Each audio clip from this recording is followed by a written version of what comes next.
Bismillahirrahmanirrahim. It's me Sayyid Muhammad Asnada from mathemath.com. Let's start with question number 6. The statement of the question is find the cost price if the fan is sold for 1470 rupees to get a profit of 1/6 of its cost price. यानी एक पंखे को बेचा गया है, उस पंखे की यानी सेल प्राइस जो है वो 1470 रुपये है। अब इसके ऊपर प्रॉफिट कितना लिया गया? प्रॉफिट लिया गया 1/6 ऑफ द कॉस्ट प्राइस, यानी ये तो उसकी होगी सेलिंग प्राइस। ये आपको फिर रिमाइंड करवा दूं, सेलिंग प्राइस वो प्राइस जो कि कस्टमर ने पे करनी है। तो 1470 रुपये कस्टमर ने पे किए। अब इसकी कॉस्ट क्या होगी, यानी कॉस्ट प्राइस जो कि दुकानदार ने पे की वो प्राइस क्या होगी, जो दुकानदार भी तो कहीं से परचेज करके लाया ना फैन। तो दुकानदार ने, शॉपकीपर ने उस जो है वो कॉस्ट क्या पे की, अगर इसका प्रॉफिट उसने 1/6% ऑफ कॉस्ट प्राइस लिया। So profit is equal to 1/6 of cost price. So इसका सिंपल सा फार्मूला है, profit is equal to cell price minus cost price. ये ऑलरेडी जो है ये टिप्स में मैंने आप लोगों को बताया था कि profit is equal to cell price minus cost price.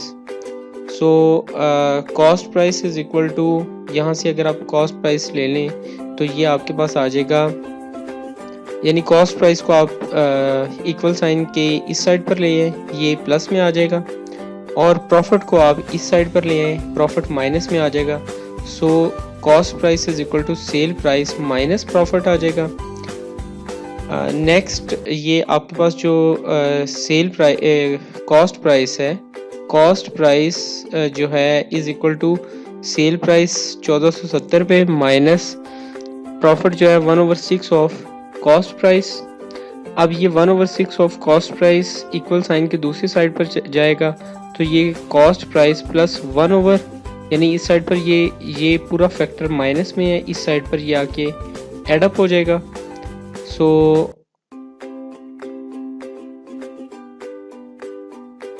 यहाँ से कॉस्ट प्राइस जो है इसको कॉमन ले लिया गया, तो यहाँ आ गया 1 + 1/6। नेक्स्ट 6 यहाँ से एलसीएम आया, तो ये 6 1 से मल्टीप्लाई हो जाएगा, 6 + 1/6 इज इक्वल टू 1470। नेक्स्ट यहाँ पे हमने ये 7/6 आ गया जो कि 1470 के इक्वल है।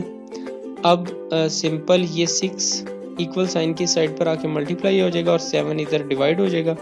सो cost price is equal to 1470 multiplied by 6/7।